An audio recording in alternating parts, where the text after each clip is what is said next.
Episode 2 की अब शुरुआत होती है जहाँ पर हम लोग को 6 साल पहले की कहानी बताई जाती है, जहाँ पर क्राई हम लोग को बता रहा होता है कि जो एक्सप्लोरेशन एसोसिएशन है वो ट्रेजर हंटर्स का हेडक्वार्टर है। वो लोग अब यहाँ पर रजिस्टर करने के लिए आए हुए हैं। अंदर जाने से पहले ही क्राई कहता है कि हमें अंदर नहीं जाना चाहिए। ये सुनकर ये लड़की गुस्सा हो जाती है और कहती है कि हम तो अभी तक अंदर भी नहीं गए हैं, और वैसे भी तुम्हें कहा था कि हम लोग को कैपिटल में जाने का एम करना चाहिए। तो क्राई अब उनसे कहता है कि मैं तुम्हें बहुत बार बोल चुका हूँ, मेरी वजह से तुम लोग काफी पीछे हो जाओगे, मुझे घर चले जाना चाहिए। जो सुनकर वो लड़का कहता है कि तुम तो काफी ओवर थिंक करते हो, मैं खोलता हूँ इस डोर को। ऐसा बोलने के बाद वो सीधा लात मार के दरवाजे को खोल देता है और वो कहता है कि यहाँ पर सबसे बेस्ट तलवारबाज कौन है? मेरा नाम है ल्यूक साइकोर और मैं दुनिया का सबसे ग्रेटेस्ट स्वॉर्डमैन हूँ। ये सुनकर वो लड़की उसके पास आती है और कहती है कि मुझे पहले अंदर जाना था। तो ल्यूक अब उसे कहता है कि जो पहले आता है वही नाम बनाता है। जो सुनकर वो लड़की कहती है कि मेरा नाम लिस स्मार्ट है और मैं दुनिया की सबसे ग्रेटेस्ट थीफ हूँ। आज हम लोग यहाँ पर ट्रेजर हंटर्स के तौर पर रजिस्टर करने आए हैं। अगले सीन में हम लोग देखते हैं कि ल्यूक अब ऐसे ही लोगों को कह रहा होता है कि सबसे स्ट्रॉन्ग वो लोग होते हैं जो वेपन पर भरोसा नहीं करते हैं। ये बात हमें हमारे लीडर क्राई ने बताई है, इसलिए मैं इस लकड़ी की तलवार को यूज करता हूँ। ये सारी बातें सुनकर क्राई को शर्म आने लगती है और अब वो मन में ल्यूक से कहते हैं चुप हो जाओ नहीं तो मैं उल्टी कर दूंगा। क्राई अब रिसेप्शनिस्ट से कहता है कि क्या हमारे अलावा भी और कुछ पागल लोग आते हैं यहाँ पर? तो वो कहती है हाँ, और अब वो उसे कहती है कि अपनी पार्टी का नाम और क्रैश रजिस्टर कर दो। जो सुनकर क्राई अब कहता है कि मैंने तो पार्टी का नाम सोचा ही नहीं। तो वो लेडी अब उसे बताती है कि तुम्हारी पार्टी का नाम और क्रैश टी तुम्हें रिप्रेजेंट करेगा, इसे सोच समझ के एक नाम चुनना। वहीं क्राई अब देखता है कि उसके सभी साथी अब उसके ऊपर भरोसा कर रहे हैं एक अच्छा सा नाम चुनने के लिए। वहीं क्राई अब जानबूझ के गंदा सा नाम डिसाइड करने की कोशिश करता है, जिससे कि उन लोग को समझ आता है कि क्राई को उन लोगों को लीडर नहीं बनाना चाहिए था।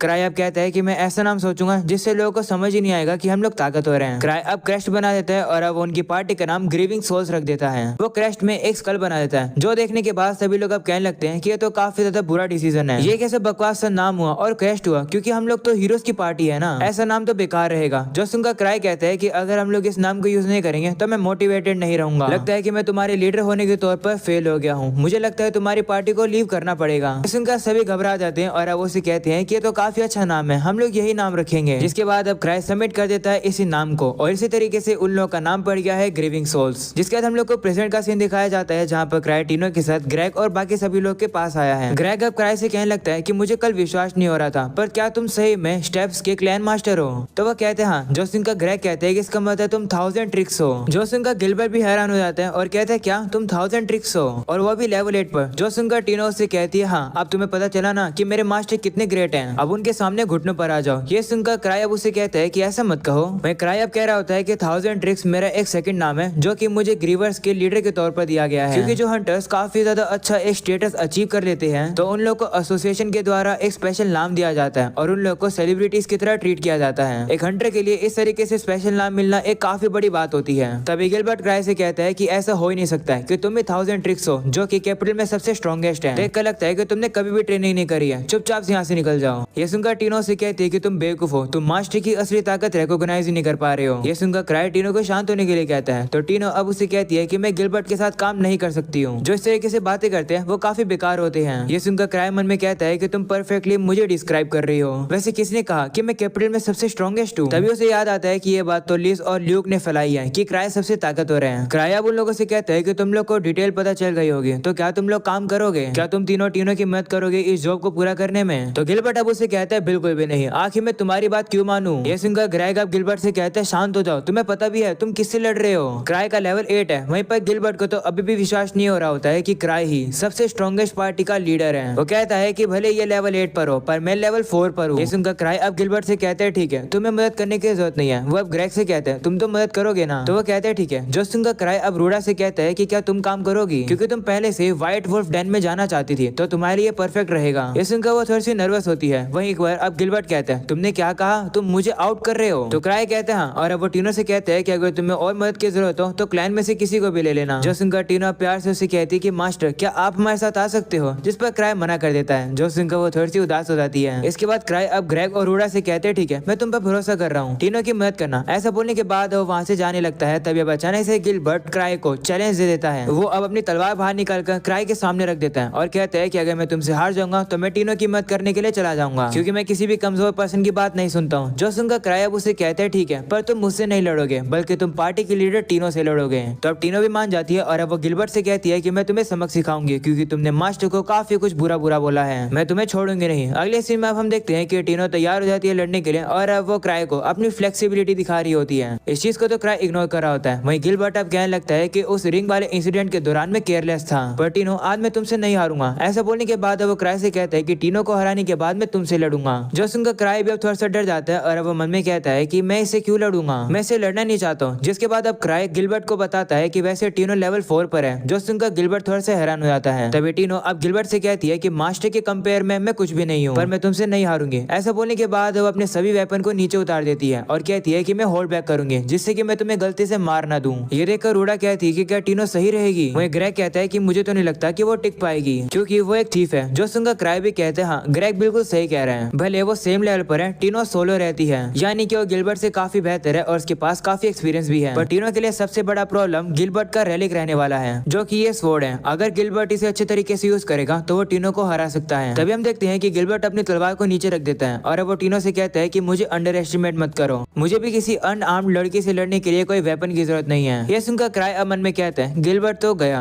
उसने अपने पैर पर खुद ही कुल्हाड़ी मार ली। वहीं टीनो अब कहती है कि जब मैं जीत जाऊंगी तो मैं अपने मास्टर के साथ आइसक्रीम खाने जाऊंगी। जो सुनकर क्राई उसे कहता है कि लेकिन मैंने तो इस बात का प्रॉमिस ही नहीं करा। जिस पर वो कहती है कि लेकिन मैं आइसक्रीम खाना चाहती हूँ। तो क्राई भी अब मान जाता है और कहता है ठीक है। जो सुनकर टीनो काफी खुश जाती है और अब वो काफी जोशीली हो जाती है और वो सीधा गिलबर्ट के ऊपर हमला करने के लिए चली जाती है। गिलबर्ट जैसे तैसे करके उसके अटैक से बचता है, पर टीनो अब घूमकर उसे काफी जोर से लात मार देती है, जिससे कि अब वो काफी जोर से दीवार पर जाकर भिड़ जाता है। ये देखकर टीनो काफी खुश हो जाती है और अब उसे लगने लगता है कि वो जीत गए। पर तभी हम देखते हैं कि गिलबर्ट वापस से खड़ा हो जाता है और कहता है कि मैं अभी तक हारा नहीं हूँ। ऐसा बोलने के बाद वो उसके ऊपर मुक्का मारने के लिए आता है, पर टीनो अब उसके अटैक से बचकर उसे पकड़ लेती है और अब उसे पूरी तरह से लॉक कर देती है और कहती है कि मैं काफी होल्ड बैक कर रही हूँ। अगर तुम नहीं मरना चाहते हो तो मेरे मास्टर से कभी भी रूड तरीके से बात मत करना, तुम उन्हें हर दिन पूजोगे एक भगवान की तरह, समझे मेरी बात को। जो सुनकर गिलबर्ट गुस्से में आ जाता है और अब वो उसे उठा देता है और कहता है मैं ऐसे कुछ नहीं करूंगा। तभी टीनो उसे काफी जोर से पीछे से थप्पड़ मार देती है, जिसकी वजह से वो नीचे गिर जाता है और अब वो हार जाता है। जो देखकर टीनो अब क्राई से कहती है आपने मुझे इतना ग्रो करने में मदद करी। जो सुनकर क्राई कहता है कि मैंने तो कुछ भी नहीं किया। वहीं ग्रेग और रूडा कहने लगते हैं कि वेपन के बिना भी स्टेप्स इतने ज्यादा ताकतवर हैं। वहीं गिलबर्ट को अब दिखाया जाता है जो कि कह रहा होता है कि मैं अभी भी लड़ सकता हूँ। तभी वो अपने पास्ट को याद करता है जहाँ पर वो बचपन में भी काफी ताकत हुआ करता था। वो कह रहा होता है कि मेरा जन्म एक हंटर बनने के लिए हुआ है, मैंने बचपन से ही तलवार उठा ली थी और मैंने अडल्ट्स को भी पीछे छोड़ दिया था। मैं बड़ा हुआ और फिर मैं कैपिटल में आया, जिसके बाद मैंने एक पार्टी बनाई और बाकी सभी लोगों के साथ मैंने काफी सारे ट्रेजर वॉल्ट्स को खोला। मुझे अपने आप पर काफी गर्व था क्योंकि मैं इतना जल्दी काफी दूर तक पहुंच गया था। कोई भी मुझे हरा नहीं सकता था क्योंकि मैं ही ताकतवर था। तभी उसे होश आता है और अब टीनो से कहती है कि अगर तुम अब भी लड़ना चाहते हो तो तुम इस बार अपनी तलवार यूज कर सकते हो। जिस पर वो कहते हैं नहीं। ये सुनकर टीनो से कहते हैं कि तुम कितनी घमंडी हो, तुम्हें पता है ना कि अगर तुम एक बार मर जाओगे तो सब कुछ खत्म हो जाएगा। ऐसे बोलकर टीनो वहाँ से चली जाती है। वहीं पर गिलबर्ट भी अब सोचता है कि हाँ टीनो सही कह रही है, अगर वो असली फाइट करती तो मैं अब तक कब का मारा भी जाता। मुझे काफी बुरा फील हो रहा है क्योंकि मुझे पता चल गया है कि मैं कितना कमजोर हूँ। तभी क्राइब उसे कहता है कि तुमने अपनी पार्टी को इसलिए छोड़ा है ना क्योंकि तुम्हारी और बाकी सभी लोगों की पावर्स के बीच में काफी बड़ा डिफरेंस था। जिस पर गिलबर्ट कहता है हाँ तुम्हें कैसे पता। जिस पर क्राई कहता है कि ये सेम चीज मेरी पार्टी में भी हुई है, पर हमारे केस में कोई भी अबेंडन नहीं हुआ। क्राई मन में कहता है कि उन लोगों ने मुझे अबेंडन ही नहीं किया। वही अब गिलबर्ट हैरान होकर कहता है कि जो ग्रीविंग सोल्स है वो कैपिटल के अंदर एलिट्स का एक ग्रुप है, तो इसका मतलब क्राई इतने समय से लोगों को इस तरीके से मर्सी दिखाता आ रहा है। ये सही में 1000 ट्रिक है, किसी को भी इसकी असली नेचर के बारे में नहीं पता है। ये तो बिल्कुल एक फैंटम की तरह है। तभी क्राई अब उसके तलवार पर एक लात मार देता है, जिससे कि वो तलवार अब एक्टिवेट हो जाती है और अब क्राई उस तलवार की आग को कंट्रोल करने लगता है और कहता है कि तलवार तो काफी कमाल की है, तुम्हें इसे अच्छे से ट्रीट करना चाहिए। वहीं पर गिलबर्ट अब काफी हैरान हो जाता है ये देखकर कि क्राई ने इतना इजीली से उस स्वॉर्ड को हैंडल कर लिया। वो कहता है कि ऐसी फ्लेम्स को तो मैं भी मैनेज नहीं कर सकता हूँ, पर इसने कैसे कर लिया,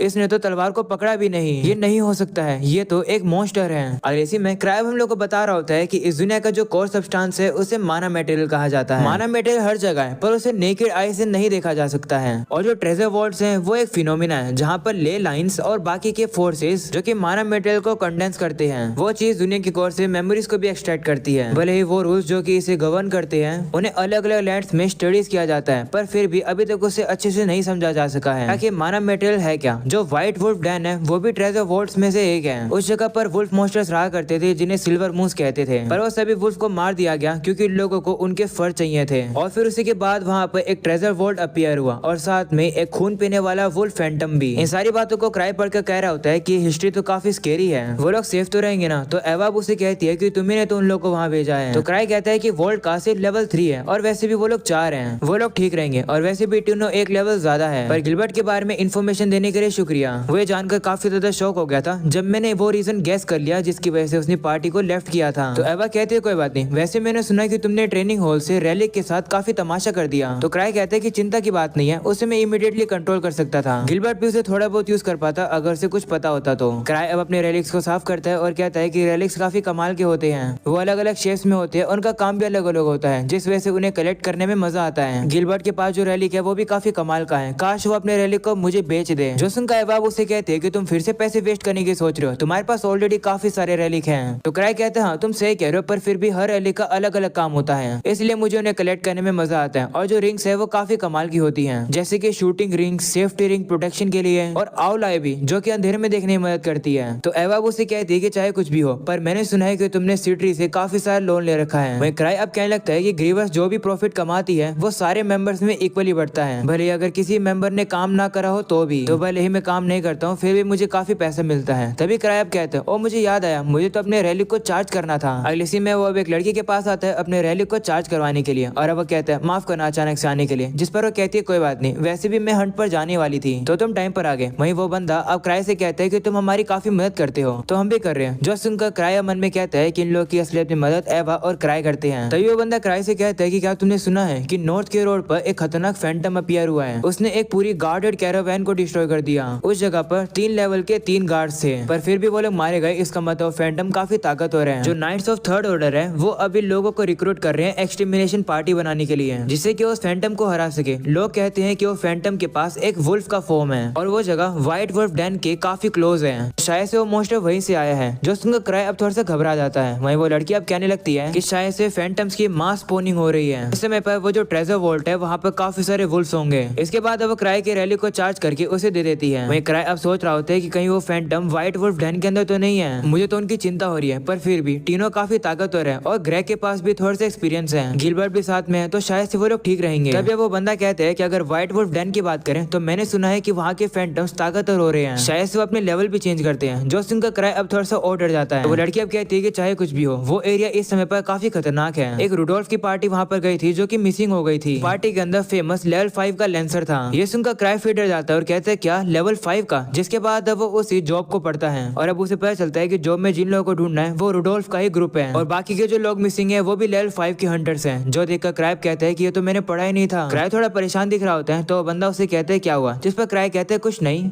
मैंने बस टीनो को व्हाइट वुल्फ डैन में भेजा है। जो सुनकर वो हैरान हो जाते हैं और कहते हैं क्या तुमने टीनो को जो कि लेवल 4 की है एक ऐसे ट्रेजर वॉल्ट में भेजा है जहाँ पर लेवल 5 की पार्टी मिसिंग हो गई थी, आप तो काफी ज्यादा खतरनाक हो। तो क्राई कहते हैं हाँ मैंने उसे इसलिए भेजा है जिससे कि उसकी थोड़ी सी प्रैक्टिस हो जाए, चिंता की कोई बात नहीं है, मैंने उसके साथ 3 हंटर्स को और भेजा है। जो सुनकर वो फिर से हैरान हो जाते हैं और कहते हैं कि ये मिशन ऑलरेडी काफी डिफिकल्ट है और आपने 3 लोगों को भेजा है, इसका मतलब जो आप ट्रायल लेते हो वो असली है। क्राई थोड़ा सा डर जाता है और कहता है कि मुझे कुछ काम याद आ गया। ऐसा बोलने के बाद वो चला जाता है। वो अब अकेले में खड़ा होकर थोड़ा सा घबरा रहा होता है और कहता है कि वो लोग ठीक तो रहेंगे ना, गिलबर्ट तो थोड़ा सा ताकतवर है ही, उसके पास तो उसकी तलवार भी है। तभी क्राई को याद आता है कि उसकी तलवार को तो क्राई ने वेस्ट कर दिया था, यानी कि गिलबर्ट को अपनी तलवार को चार्ज करने की जरूरत है और उसने चार्ज ही नहीं किया होगा। वो याद करके क्राई अब थोड़ा सा और डर जाता है। अगले सीन में अब उन्हीं लोगों को दिखाया जाता है जो कि ग्रेग कहता है कि इतना दूर आने के बाद भी हम लोग को ट्रेजर वॉल्ट क्यों नहीं मिला है। तभी टीना उनसे कहती है कि इसलिए मैंने तुमसे वो लेटर लिखवाया है कि अगर तुम मर जाओगे तो इसकी रिस्पॉन्सिबिलिटी नहीं होगी। हमें पास्ट का सीन दिखाया जाता है जहाँ टीनो ने उनसे कहा था कि यह टास्क काफी मुश्किल रहने वाला है, पर फिर भी तैयार है ना। वहीं रूडा कहने लगती है कि इसका मतलब क्राई को शुरुआत से पता था कि व्हाइट वुल्फ डैन में कुछ चल रहा है, इसलिए उसने हमें यहाँ भेजा है। तो टीनो कहती है हाँ ये पार्टी ऐसे ही रैंडमली नहीं बनाई गई है, ये सब कुछ उनके प्लान के अकॉर्डिंग है। तो ग्रेग कहने लगता है कि मुझे नहीं लगता ऐसा है क्योंकि हम सभी लोग कल ही मिले हैं। वहीं गिलबर्ट अब कहते हैं हाँ मैं बस इसलिए आया हूँ क्योंकि मैं फ्री था। तभी उसे याद आता है कि क्राई को तो ऑलरेडी पता था कि किस वजह से उसने अपनी पार्टी को छोड़ा था। तो टीना उसे कहने लगती है कि क्राई को ऑलरेडी कैपिटल में जितने भी हंटर्स हैं और ट्रेजर वॉल्ट है उनकी काफी सारी जानकारी है, उनके लिए तुम्हारे एक्शंस और थॉट्स को जानना काफी इजी है। तो रूडा कहती है कि ये तो इम्पॉसिबल है, जिस पर ग्रेग कहते हैं नहीं क्राई 1000 ट्रिक है। वो पब वाला जो इंसिडेंट था शायद से उसने वो भी कैलकुलेट किया था, सारी चीजें उसने पहले से ही प्लान करी है, हमारा यहाँ पर आना भी। जो सुनकर अब टीनो कहती है कि चिंता मत करो, मास्टर को हमारे सारी कंडीशंस के बारे में पता है, सब कुछ उनकी कैलकुलेशन के अकॉर्डिंग ही है, वो बिना किसी मकसद के हमें इस इम्पॉसिबल मिशन में नहीं भेजेंगे। अगले सीन में हमें क्राई को ही दिखाया जाता है जो कि काफी परेशान होता है और वह कह रहा होता है कि मैंने बिना किसी प्लान के उन लोगों को वहाँ भेज दिया।